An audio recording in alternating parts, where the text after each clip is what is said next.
Good evening. Welcome to Ubuntu Channel's Meet Your Leaders. My name is Chaza right here, and we do bring you this program every week on Wednesday at 20:30 Central African Time.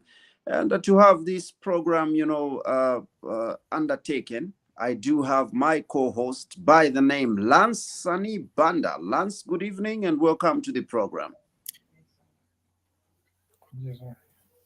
Thank you, Chaza. Good evening to you. Good evening to our viewers, as well as good evening to our guests. Looking forward to having a fruitful interaction right here as we are discussing what we left on the way last week, talking about promoting politics and public life for persons with disabilities. So looking forward to a great chat. Thank you so much. Beautiful. Lance has actually introduced the topic of the day, and the guest to help us undertake this discussion is Mr. Bruce Choma, who is actually the program coordinator for Disability Rights Watch. Mr. Bruce Choma, good evening and welcome to the program. Good evening, Chaza. Good evening, Lance, and greetings to our viewers and listeners. Beautiful. Viewers, listeners out there, good evening. And we are glad to know that you are right there following the program. And you are free to participate by dropping us a comment in the comment section. If you have a contribution or a question, we'll be glad to hear from you. For now, Mr. Bruce Choma, first things first, would like to find out who is Mr. Bruce Choma. Tell us, about yourself, politically, educationally, and also socially. Okay, thanks for having me on the show tonight. I don't know how to describe myself, but I would say that I'm actually a human rights activist. I've been working in the NGO and human rights sector for over 10 years now, having started off my career as a journalist. So actually, I'm a media person in terms of my background, and I transitioned only in 2011 when I joined the civil society community through an international NGO that was focusing on blindness prevention and disability, Sight Savers. That's how I began to develop interest in issues of persons with disabilities. And I've been working since then in various organizations. I've transitioned and worked in Power International. I worked at Zamcom previously as a media trainer. I've done a lot of writing. I have a blog which I run, a personal blog. I write on democracy, human rights, and good governance. And also, I'm a blogger on the Africa blogging platform, where we contribute analysis on various democracy and development issues across the continent. And so I'm very happy that from where I am since 2014, I've been coordinating disability programs at Disability Rights Watch, which is actually a regional program of intervention promoting best practices in the inclusion of persons with disabilities, but also in the domestication of human rights instruments that have a bearing on the rights of persons with disabilities. And that's what I've been doing over the past years recently. So I'm happy to be here. Like I've said, my background is obviously media, but also I moved into social work, and I do a bit of legal work now. And I must say that I'm developing a lot of academic interest in the practice of law and disability law in particular. Beautiful. I would like also to, have a highlight in terms of, the family aspect. Tell us about Bruce, family-wise.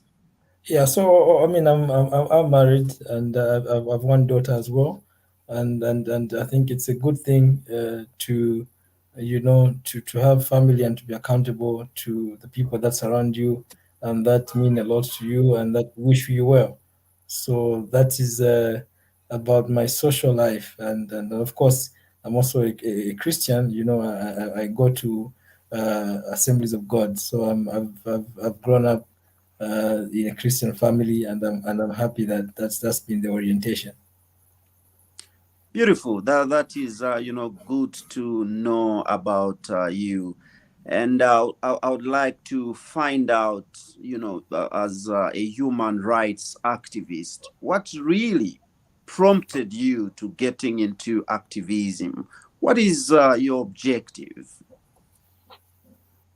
Yeah, I've had, personal experiences, with friends, even within the family. I have an elder brother who has a physical disability himself, coming out of an RTA, a road traffic accident that left him, physically disabled and obviously using a wheelchair. And I think that the social dimensions in terms of the transformation that happened in his personal life and how that affected us as a family and how we perceived disability really had a huge impact on how I developed interest in understanding how discrimination happens and what we should be doing at every point to try and be there for persons with disabilities, knowing fully well that disability is something that can happen to anyone at any point. You can be walking, you can be jogging, you can be run over by a stray vehicle, you can be shot by a stray bullet, you can acquire a disease.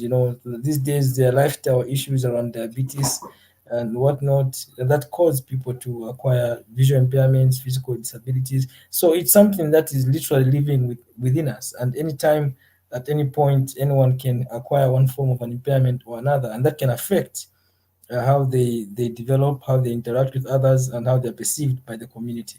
So it is that kind of reality that over the years drew me into really understanding a bit more about how we can handle disability, not just from the perspective of the fact that people look at disabled persons as people who just need, that welfare assistance, that handouts and whatnot, the begging on the streets, but beginning to think about in that reality then that it's not just about one's impairment. It's really a lot more about the society where they live and how they are treated. So it's a social construct, and I think that was the level of inquisition. I became inquisitive to see how then can we in our own spaces as communicators, as people involved in human rights work, as people involved in community work mobilization, how can we use our influence, how can we use our positions, how can we use the programs that we design, and how can we influence government especially to put in place practical measures to look into the fact that a lot of people who have got disabilities are very poor. And I know that from social welfare perspectives, we have always said that we don't encourage issues of street begging and whatnot. But I've seen from the work that we do, talking to people, that some of the people who are actually asking for alms on the streets don't have anything else to do. And that is just a reality of the poverty situation. So we have to think about ways of, you know, stopping this from continuing on, because then the challenge is that if you're a disabled person who is on the streets begging, your children might not have a chance to go to school, so they also be condemned to a life of poverty. So the cycle of poverty then begins to go around. And so it's something that we are, in our work as Disability Rights Watch, doing a lot of investment in youth with disabilities to encourage every young person, every family, every parent to, as much as possible, educate their child with a disability and give them an opportunity to identify their potential and become productive citizens who don't have to ask for help from everyone else just for them to survive. I'm really fortified by your commitment, your attachment to this cause, and I think you are properly positioned. Let me at this point in time invite my co-host to actually come in and also get to find out one or two things. Lance. Thank you so much, Chaza. Thank you so much, Chaza. It's like Mr. Joma read my mind, because the question that I firstly wanted to ask him was the role of the Disability Rights Watch and why it was, created, and what's its core mandate. But since he has tackled that, Mr. Joma, perhaps we can go to the next question on the table, which is as Disability Rights Watch, as this organization, and also in your personal capacity as the program's coordinator, do you think that people with disabilities are receiving the desired inclusion and recognition, to live a normal public life? Thank you so much. Of course, I must mention that I didn't give a lot of context to Disability Rights Watch. I spoke more about my personal motivation. But I must say that Disability Rights Watch was formed as a response to the fact that in 2010, Zambia ratified the United Nations Convention on the rights of persons with disabilities. So Disability Rights Watch was formed by individuals who came together in 2011 to advocate and begin to push for domestication. As you know, when you ratify an international treaty in Zambia, it doesn't take immediate effect unless you enact a law or laws that can give effect to those commitments. So we needed to have a strengthened advocacy for the ratification of the convention, for the domestication rather, and also for measures to implement that. So in 2011, Disability Rights Watch was born, and our mandate is to promote and protect the rights of persons with disabilities through a strategic advocacy and to ensure that we tackle discrimination at all levels that people with disabilities face, including through taking legal action. So we have done a number of cases in the courts of law. We have engaged government in policy development processes, legal reforms, and we are happy with the relationship we have cultivated with the government, specifically with the Ministry of Community Development and Social Services, where disability sits. We've been able to sit on strategic processes. We're currently on the technical committee that is developing the national policy on disability. We have also been able to influence a couple of legislative measures, and that is good because then it helps us to be able to strengthen the voice of the disability community at policy level. And so in terms of your question about the extent to which persons with disabilities are included, we are very dissatisfied at the extent of participation of persons with disabilities in development, at the quality of services they are receiving, and we think that as a country we can do better. I must say that in terms of the policy and legislative framework, we seem to be doing pretty well because the Disability Act of 2012 has highlighted the exact text that is in the UNCRPD, and it has brought in the rights of persons with disabilities in the domestic legislation. But the challenge has been the implementation, of the legislative measures.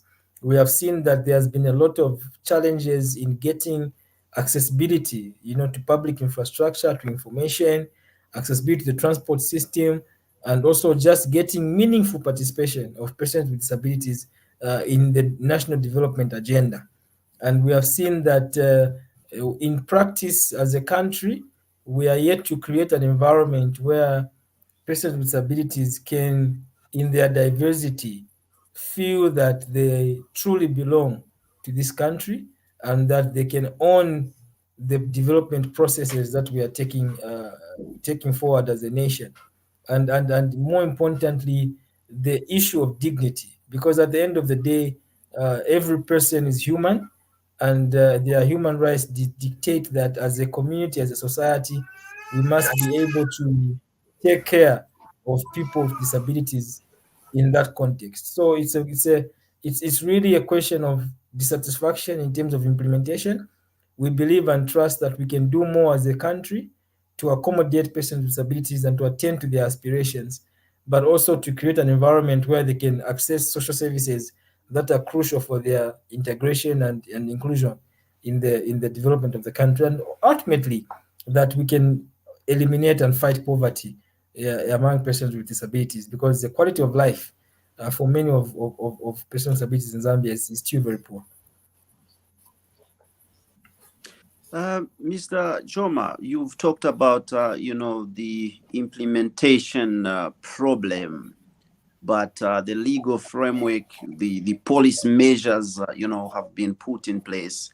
And I can see that even the Disability, Act is an act that has, been there for some time, as far as probably 1996, if I'm not mistaken. And this current one that we do have repealed and replaced that one and came into effect in 2012. What exactly then is supposed to be done so that we get to see, these policy measures, these legal instruments, coming into, practical?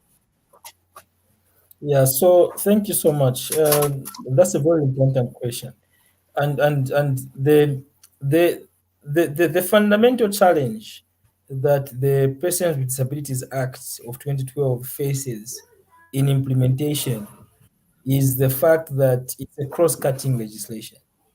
You see, many laws are very specific. We have an education act that talks about education only. You have an act that talks about legal practitioners. You've got an act talking about mental health. You've got an act talking about family life. There, children's act. Those are specific acts. But the disability act is so broad because personal disabilities include a whole range of persons with impairments. And then when you look at the Disability Act, it has got a bearing on access to justice, a bearing on education, a bearing on health, it has a bearing on infrastructure, transport, it has a bearing on literally every aspect of life. So the challenge with implementation then is that you have got one piece of law that is sitting with the Ministry of Community Development, but for it to be actualized, you must have the participation of all the other ministries. If you're talking about access to bus stations, to transport systems, you have to go to Ministry of Local Government and Rural Development. If you're talking about access to inclusive education, you have to include to do it Ministry of Education.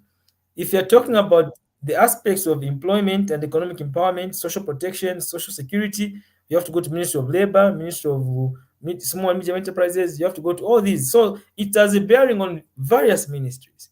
So it is a huge mandate for the Ministry of Community Development alone. So for it to work, we have to have statutory instruments issued by line ministries to give effect to the Disability Act. So this has been our long-term advocacy, and we have been pushing very strongly with alongside other organizations that we should develop SIs. As we speak right now, there are a couple of instruments that have been drafted that are pending with Ministry of Justice. We have got an instrument on health, an instrument on accessibility, an instrument on issues to do with employment. I'll give you an example. The Disability Act talks about the government reserving a percentage of jobs for persons with disabilities in the public and the private sector. But when you ask yourself, where is that percentage? The law says, as shall be prescribed. This means that the minister responsible for labor and industrial relations must now begin to engage the employers in the private sector and engage government through the PSMD and other mechanisms to prescribe this percentage. There are some commissions like the Teaching Service Commission, which has been proactive. They've looked at the law themselves and they've given themselves a percentage. They have said, when you're recruiting teachers, 10% shall be reserved for teachers with disabilities. They've done that. But you can't impose that percentage on other sectors. They must all agree to come up with their own percentage. So what should happen is the government must bring them together and agree on a percentage so that when the SI is issued, the private sector will know if I'm working in a chain store like ShopRite or Pick and Pay, or if I'm working in a car dealership, or if I'm running a school, I must be able to know that I'm required to reserve 3%, for instance, of the employment opportunities for persons with disabilities. That will not only open the way for employment, but it will also promote a culture of inclusive development because it also means that the career options for people with disabilities are going to be enhanced. Because currently, most persons with disabilities only go to University of Zambia and other teachers training colleges to learn special education because that is the only place where they are accepted to acquire tertiary education. As a result, Ministry of Education has could afford to reserve 10% because they know that they've got many disabled learners in their colleges who are going to graduate and they will look for jobs. But if you're going to other specialties I'm yet to personally. I'm looking forward to having a time when we have a visually impaired or blind lawyer in Zambia. But tell me, can a lawyer who is visually impaired practice law in Zambia? They can't, because in our current legislation regulations, you have to go with printed statutes to argue a matter in court. If you're visually impaired, you won't go in with your braille, you won't go in with an iPad. So there are a lot of barriers that prevent persons with disabilities from pursuing other careers that they might want to pursue. And out of frustration, they end up just becoming teachers. We have been pushing a gentleman right now, a blind young man at University of Zambia into mass communications. He's doing journalism and he's doing very well. So we need to encourage a lot more, options in terms of careers for persons with disabilities. So our advocacy to government is that, can we expedite the consultation and release of the statutory instruments so that issues of accessibility, issues of education, issues of health, and issues of social protection can be given priority through those measures. That is the way that the act is going to be implemented. Otherwise, without those guidelines, everyone will be folding their arms. They will say we acknowledge the rights, but they can't give them the rights because there's no law that compels them to do so. So we must begin to work harder to ensure that we have effective mainstreaming of disability in all aspects of our country's development process. Yeah, those are really progressive ideas, and I hope they'll definitely come into fruition. Having, said what you have said, which shows, these challenges as regards participation or inclusion of, people with disabilities in, politics, public life, and so on and so forth. I would like to take you back to the elections that we had last year, 2021. How was it like in terms of, inclusion, participation, as regards people with disabilities? Thank you very much. So the 2021 general elections were very significant for the disability community, because that was exactly 10 years after that landmark judgment of 2011, where the High Court of Zambia ordered the Electoral Commission of Zambia to implement measures to make the electoral process more accessible to persons with disabilities. We must note with disappointment that 10 years down the line, the Electoral Commission of Zambia and other stakeholders have not done justice to the electoral system to make it fully inclusive of persons with disabilities. The electoral process is important because that is where we elect leaders.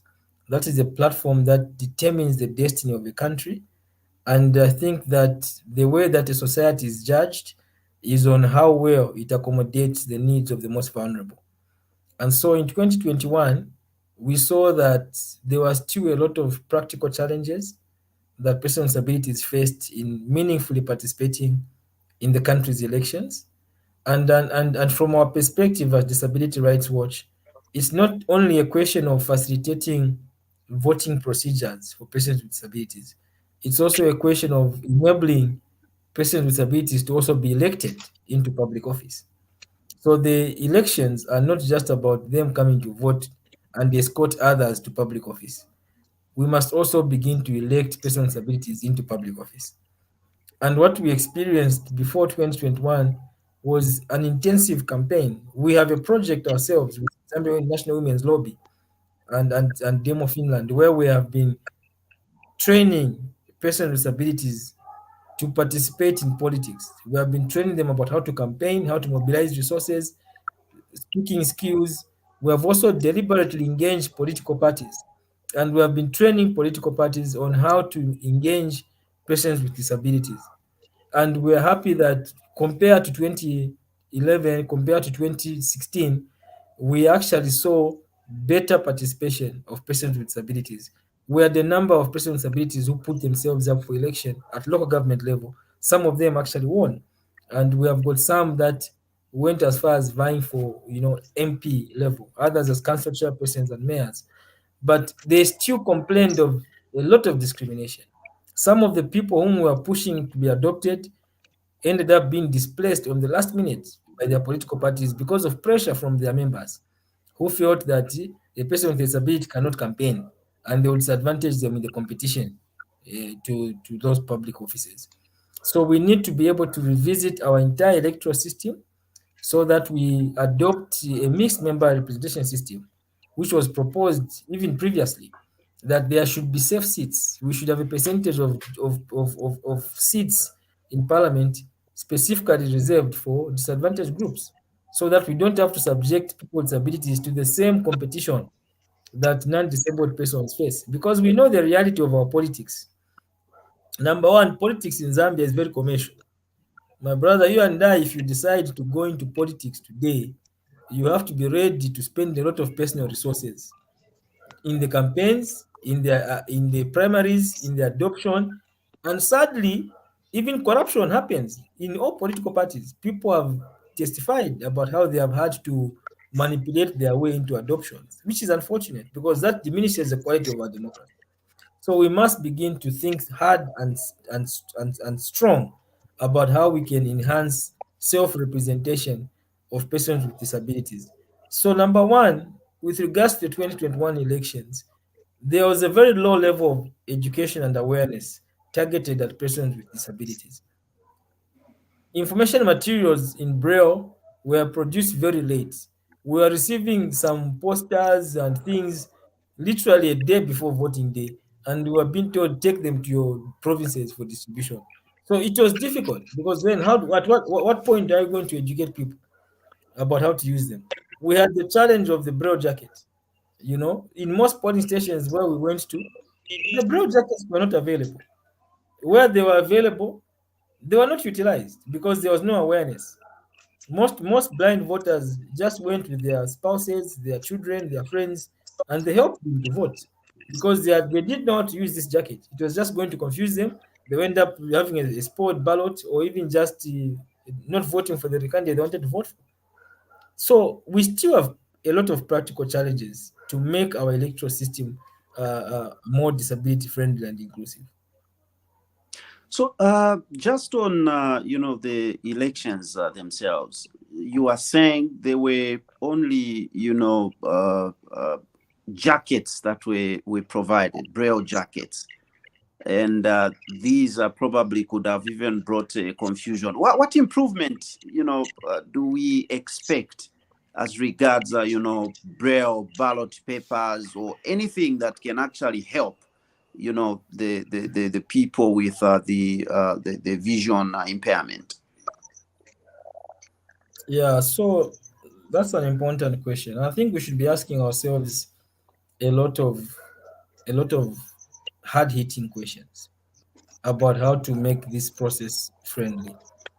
I'll tell you that, for instance, from our observation of the elections, the outcome of the elections, we saw Mhm. that I'll give you names. For instance, at MP level, we had 5 candidates who were adopted by various political parties to stand for the election as members of parliament.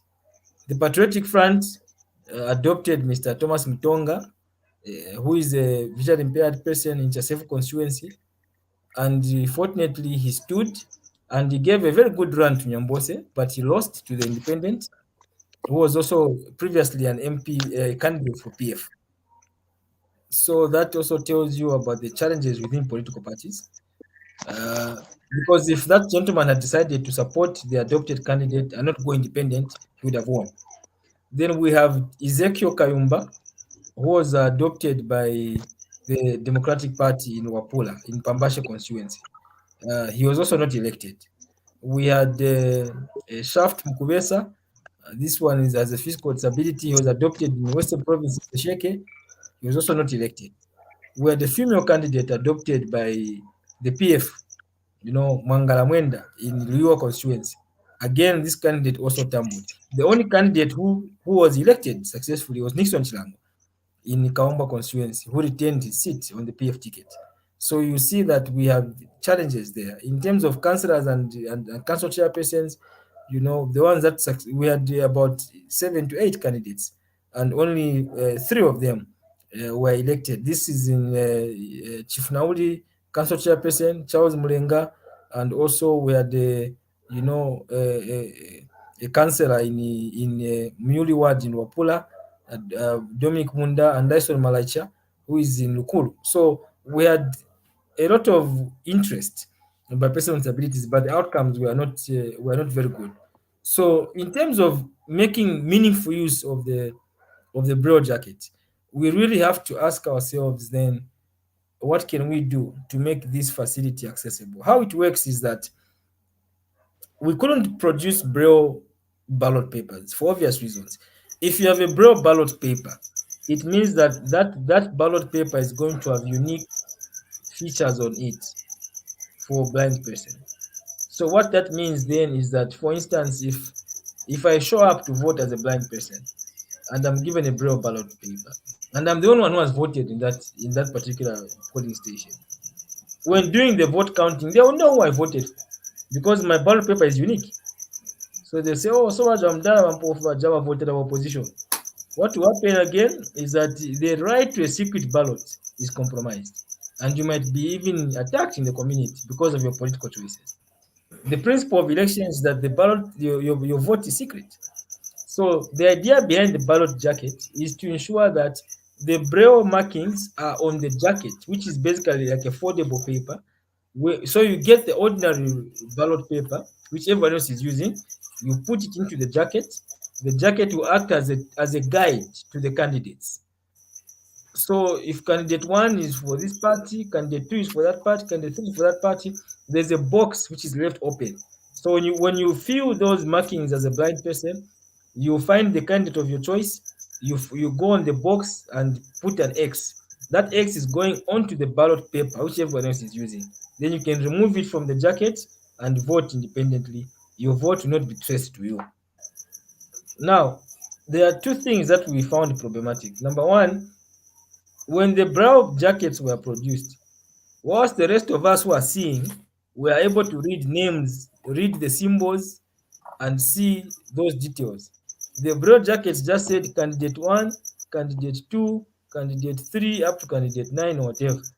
So you still have to ask someone, so who is candidate one?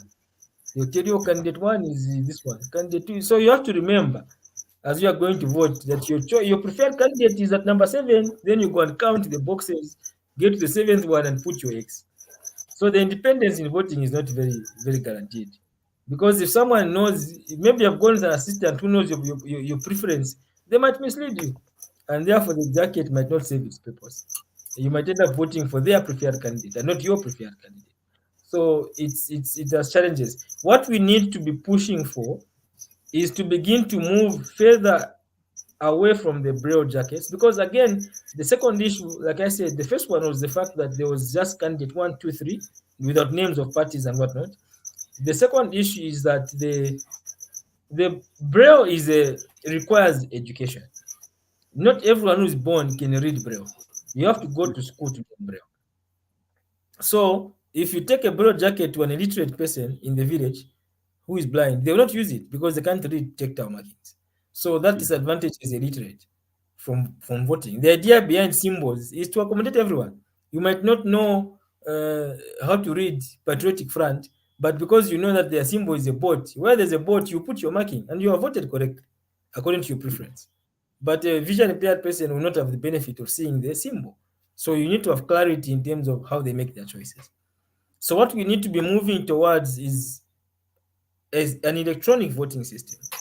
In developed countries, we have seen that blind persons can walk into a polling booth, literally just plug in headsets into a voting machine, and it will read the candidates to them, and they'll just press yes, no, yes, no, yes, where they want. The moment they just click where they found, punch a button, and their vote is taken. It ends there. They don't have to worry about about all these things we're worrying about. So we need to begin to develop more confidence in the system and begin to embrace technology, because I think that is the future now. If we have to have more credible elections going forward and more inclusive voting processes into the future. All right. Thank you so much, Mr. Choma. There, we do appreciate the kind of information that you are offloading here, and I can see you are fully loaded. It's unfortunate that Lance is having a problem as regards connectivity, and I wanted to throw it to him right about now, so that he can get to ask, one or two, questions. Now that he's not there, you have highlighted, the people with, disabilities participating, directly in politics, and some of them even emerged as victors. Now, in terms of, participation, what has really been a problem? Is it the people with, disabilities shunning away, or is it the public, the organizations, the political parties that have, been, sidelining them? And what can be the solution, in terms of, participation? Yeah, so in a way, it is every aspect that you have mentioned and more. There's challenges on the capacity of persons with disabilities themselves. There's challenges in terms of the discrimination that persons with disabilities continue to experience in the community. There's challenges in terms of the commercialization of our politics, which makes it difficult because, like I mentioned, a lot of persons with disabilities don't have resources personally to invest in politics. And then there's also the challenge of the negative attitude that the community has. We saw for ourselves during the campaigns that, for instance, our colleague Thomas Mutonga was being decampaigned on the basis of his visual impairment. Azamba kuona bwanji chitukuko mukamuvotera. How is he going to be seeing development? How is he going to know that this clinic has been built properly? And people are being told not to vote for him because of his inability to see.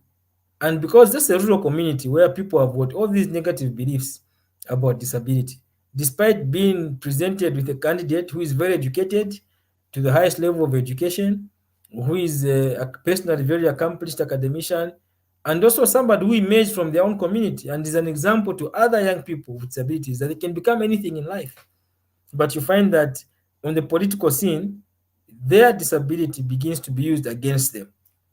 And this is a challenge that we have, that we must begin to promote a culture of acceptance. Political parties have told us several times, we want to bring your people into these positions, but there is resistance.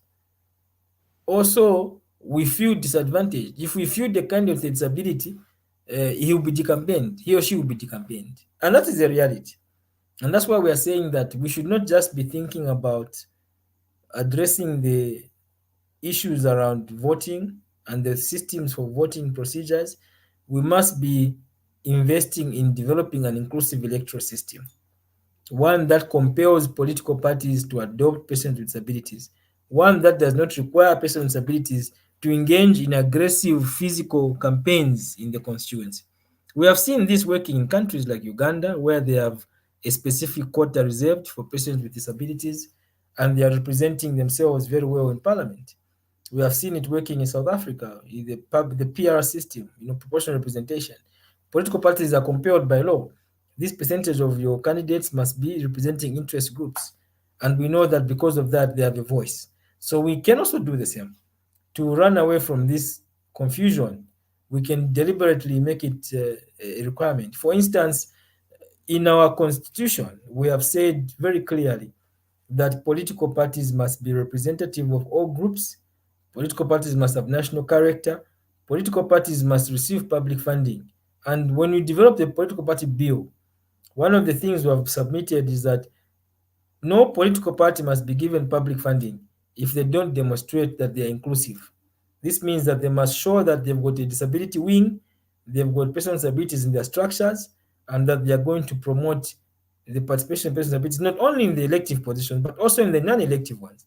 Parties have got committees that do different things, publicity, that do mobilization, that do various things. And persons with disabilities themselves must be perceived as active participants, that they can have something to offer to the politics of the country, not just through elections, but also through participating in ways of, like, in a way of providing checks and balances to the government and providing that level of awareness on what the disability community wants to see in terms of policies and laws. So there's opportunities there which we think as a country we can take advantage of to begin to advocate and strengthen our systems. Zambia's democracy is admirable.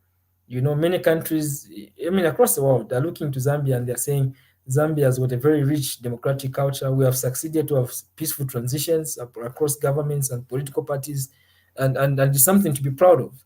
But we must now begin to be more inclusive so that our leadership, political leadership, must begin to show the character of our country, that we've got the diversity of individuals. We would want to see persons with albinism in parliament, you know, in cabinet.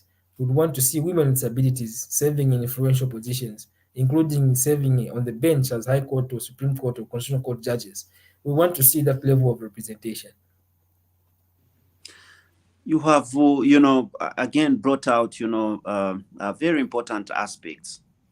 In the community, you'd find that there's a lot of discrimination. For example, a child born, with albinism, maybe, and the parents may even go to extremes of, dumping a child because of having fear to be laughed at by the people in the community, and other beliefs, that, such children may be used even, in some beliefs of some sort.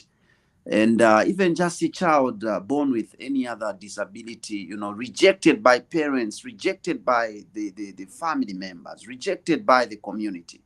What exactly do we need to do for us to move away from, such kind of discrimination?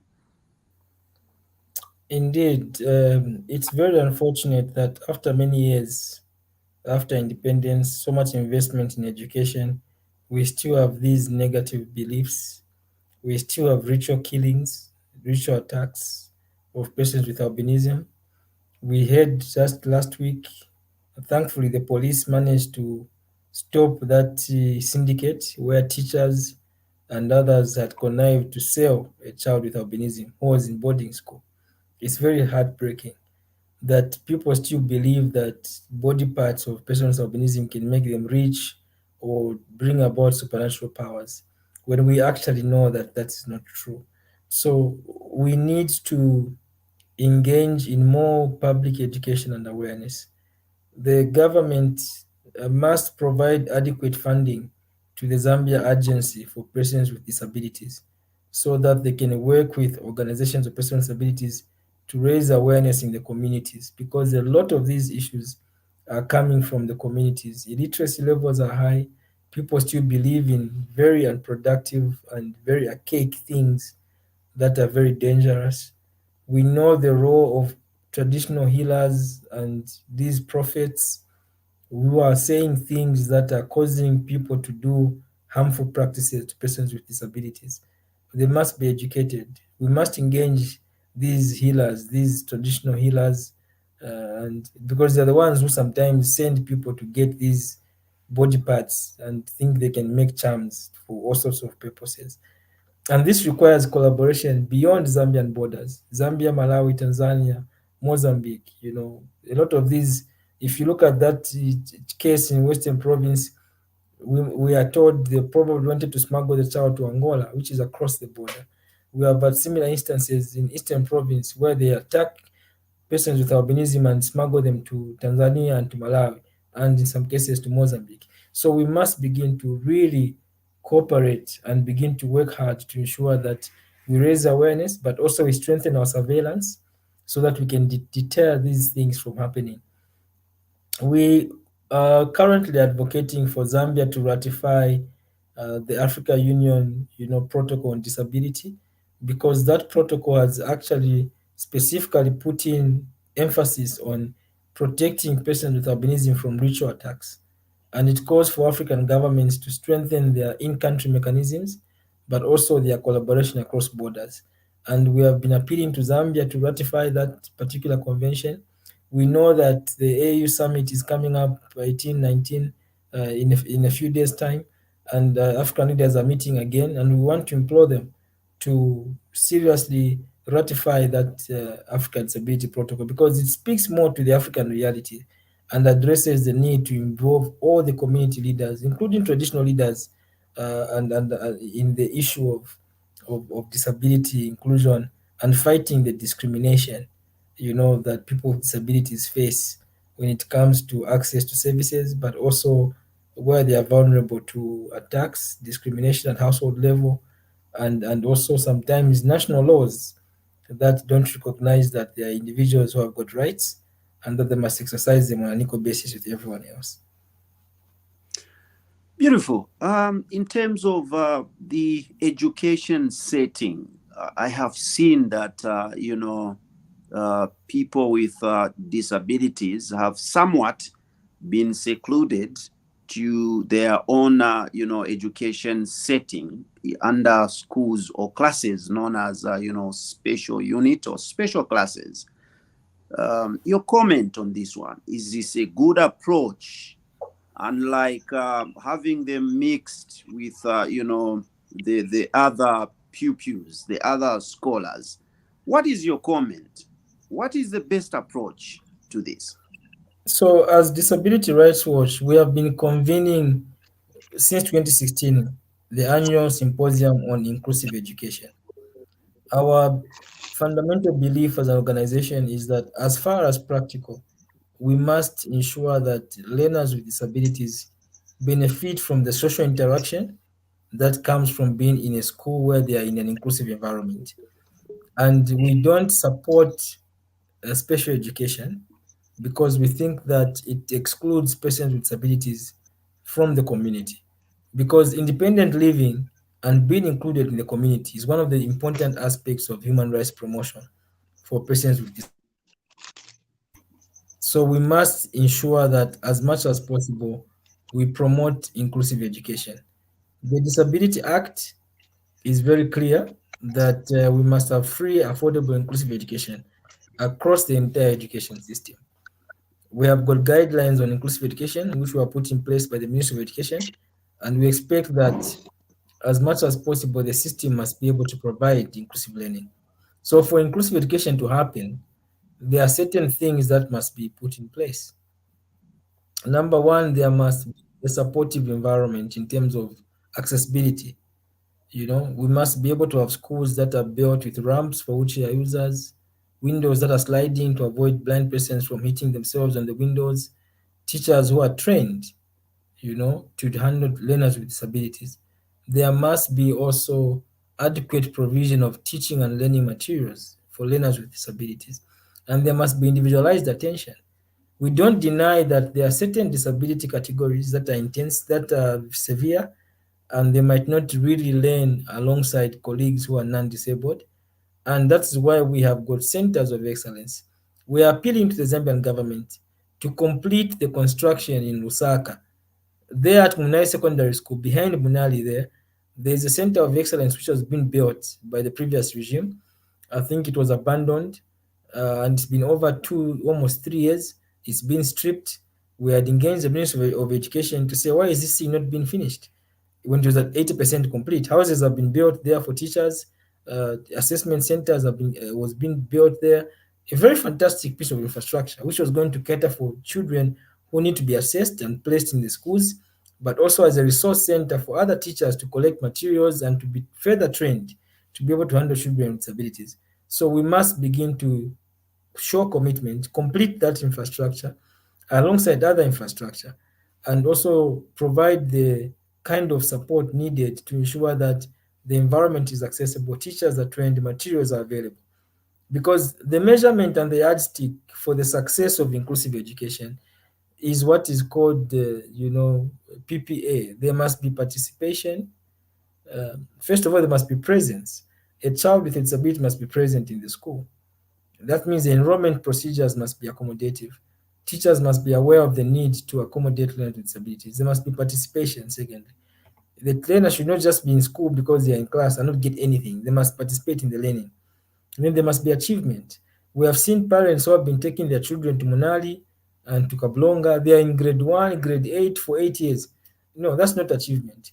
We want to create a curriculum that is practical, where those who might not proceed on the academic path can go into skills development so that they are able to learn something to help them to be productive. They might not go into studying medicine or law or whatnot, but they can learn a practical skill that can help them to survive, a survival skill. So that is the kind of advocacy that we're doing. We had our symposium in December.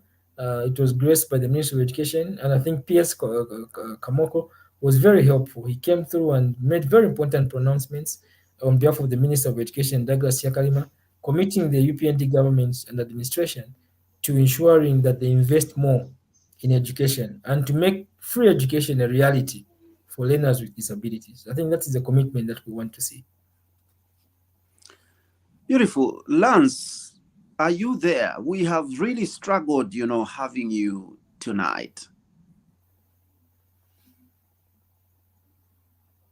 Lance, are you there? Are you getting us? Unfortunately, he seems to be here, but he's not here. Yeah, it appears, his connectivity problem is really bigger than ourselves. All right, Mr. Choma, still on education.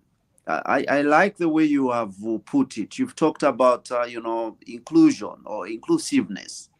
And you have also clarified that it's not everyone that may be included.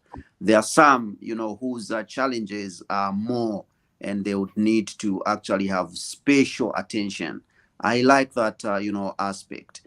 Now, because, inclusiveness or inclusion for me also, means that the curriculum also must be inclusive in a way that, the learners, the scholars, the pupils, the students must have, the content about, even other people, like people with disabilities. They need to learn about them, learn how to interact with them. What do you think in terms of the curriculum? Is it well designed? Is there, enough information on, people with disabilities? Yeah, that's an important observation and question. It is indeed very important. If we are going to address the discrimination, we must begin to teach our children early enough that human beings are diverse and to accept their fellow colleagues who have got disabilities. Our curriculum, unfortunately, is not tailored to bring aspects of disability inclusion early enough. We have seen aspects of family life in the comprehensive sexuality education framework that try to portray the family life. But we need to be able to get to a point where our curriculum can expose children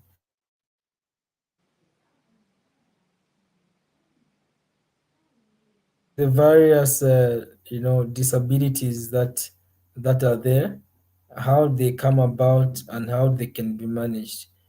We still have parents today who don't want their children to associate with disabled children because they think that disability can be transmitted to them. They need to be educated. So if we can have a curriculum that early enough promotes a culture of inclusion, acceptance, respect,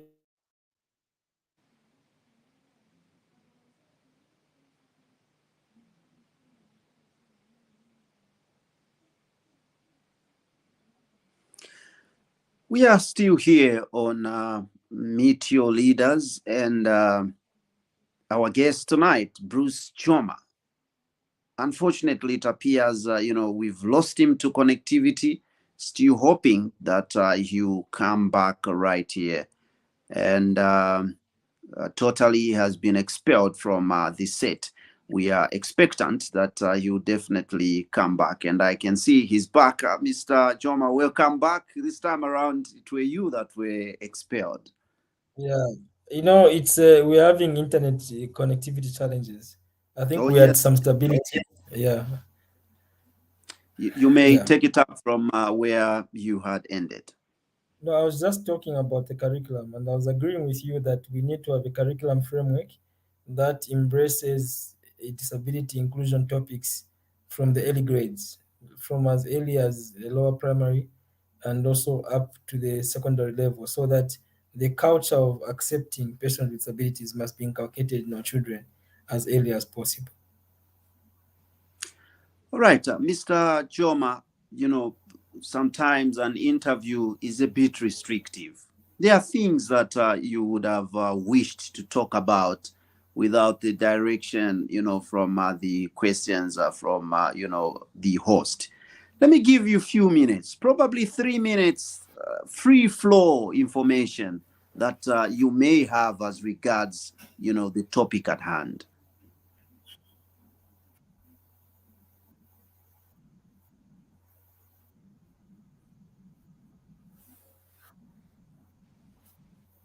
Mr. Choma, are you there?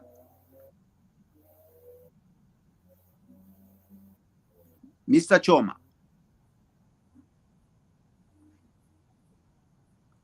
It appears I am having difficulties there. Well,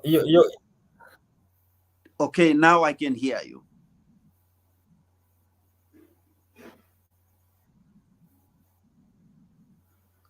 yeah, your connection also became faulty, but I think I picked what you were saying, that I have a few minutes to discuss anything outside of what we've discussed already. Yes, So sir. maybe my last comment would be on the issue of devolution. I think that we have seen political will. Yes, I'm here. I think your connection had gone down, but I heard you.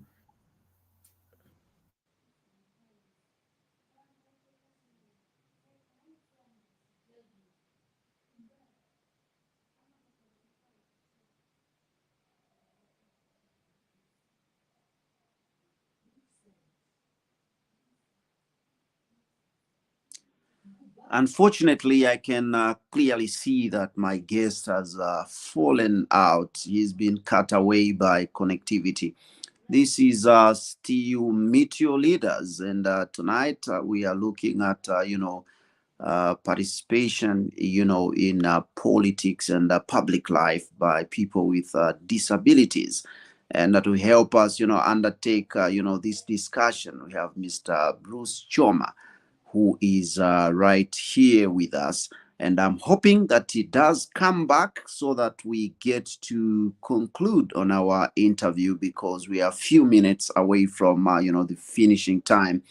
And our, colleague, my colleague Lance, has had also a challenge throughout the interview, coming and being cut out, and he has not managed to stay and actively, get to participate. So for now, we do get to break for a commercial. Then on the other side, we get to conclude with our interview.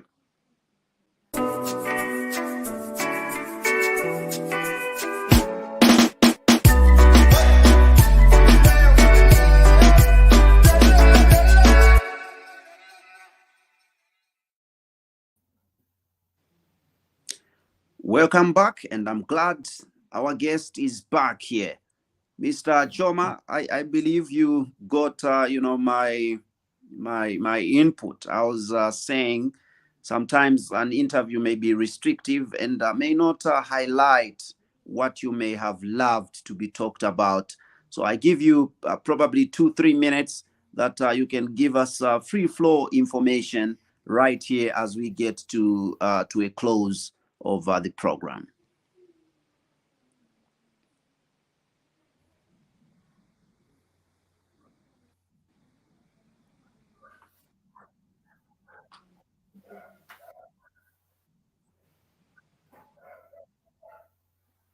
Yeah, the internet has become bad. But I think that we've discussed